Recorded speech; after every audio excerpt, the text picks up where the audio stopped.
What is an interesting story that you came across as a doctor? Oh, so recently I asked an auntie what her drug allergy was. She asked me back. She said, "You're the doctor, you should know." What do you wish more students at 18 or 19 would know before they enter med school? Or something perhaps you wished you knew before you entered? Okay, I would think that med school will come as a culture shock for a lot of people because we always say that medicine is a form of art. So there's a lot of communication involved and talking to patients, understanding about someone's life and all that. You don't just have to be academically very strong. You must also possess communication skills and very good empathetic skills so that your patients will feel comfortable with you. So I guess last time I always thought that the most intelligent minds will become the best doctors, but now thinking back, probably not. Yeah, the best communicator is usually the best doctor. Very cool. I know you briefly touched on this just now, but have any of your old buddies from school made a career switch out of medicine? And how are they doing now? Or is everyone still relentlessly chasing the doctor dream? I think the general perception of medicine as a degree is that it is very specialized. You tend to can only be a doctor after graduating from med school, but I guess that is not the most true. A small minority actually don't become like doctors that practice medicine per se. Some of them go on to administrative, so for example like managing hospitals and all that. Some of them go into insurance companies. Yeah, some of them go into pharmaceuticals, and they don't really face patients. But for those who are practicing clinicians per se, there's also a wide range of specialties that are available to choose depending on your personality. Even if for people who really don't like human-to-human kind of interaction, there are also specialties where you don't even have to see patients, but you're still in active clinical practice. So things like pathology, things like radiology, all these are good specialties for people who are more introverted and don't really like that patient interaction. It's great to know that there are many pathways out there, even with a degree in medicine. So perhaps what do you enjoy the most about being a doctor?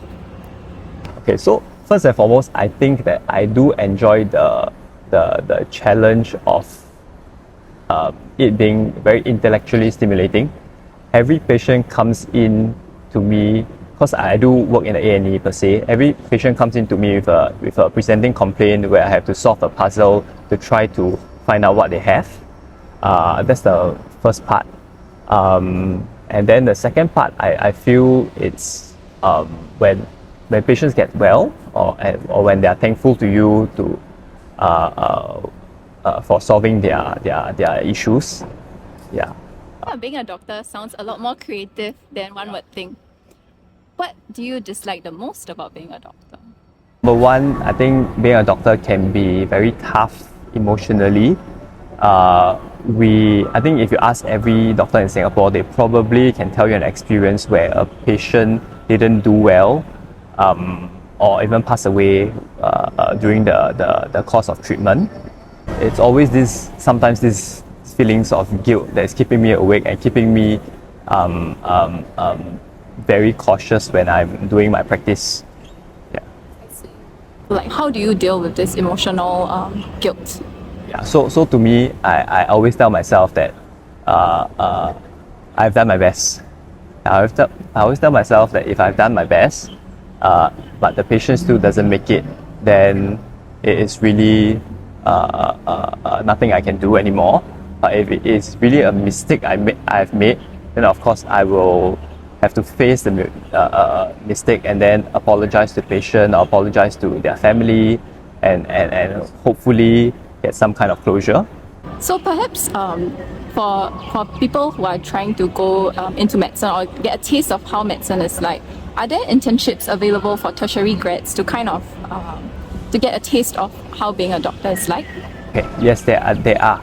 So if I'm not wrong, all the major hospitals actually have tag-on programs. I know in my time, NUH had it, SGH had it, where you can apply and be an observer. yeah, in the wards and clinics and all that.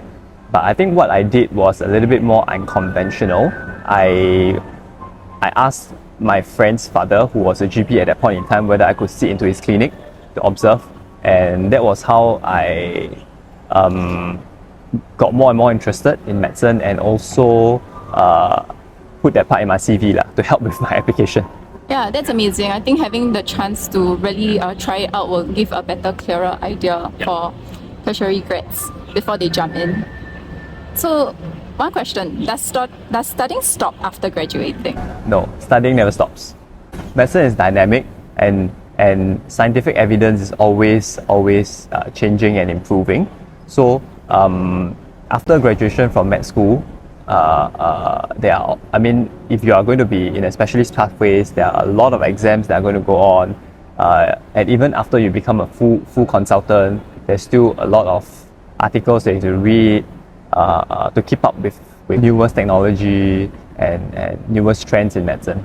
Yeah, so it's lifelong learning, which is what everyone should do. So thus far, are you happy with your career progression? Are there future career goals that perhaps you want to achieve? Okay, yeah. I think my career progression will likely be very different from some of my friends. Yeah, I chose to leave MOH very early on. I did a lot of what people call locum in the primary health sector, and now I'm more focused towards private A&E and nursing home. If you talk about career progression wise, I probably don't have much more progress to go. I'm quite happy and comfortable where I am. Now I'm just trying to manage the other part of my life, which is a new baby coming along. But I think career progression wise, if you talk about people the same age as me, yeah, most of them are in the registrar stage or the associate consultant stage, where they are finally exiting the traineeship programs, and then they are going on to be subspecialists in certain fields. Okay, so perhaps one interesting question. So I know you mentioned that you're taken, sorry folks, but are there many single or eligible doctors around, or do most of them usually get attached in med school? Okay, half, I would say.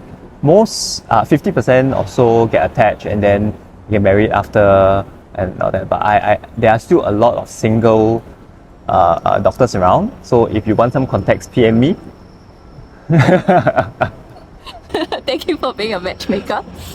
Okay, so to go back on track, do you have any final words of advice for students who wish to pursue being a doctor? So if you really want to be a doctor, go for it. But just be prepared for what is going to come. Don't go in because you want money, because you want fame or anything like that.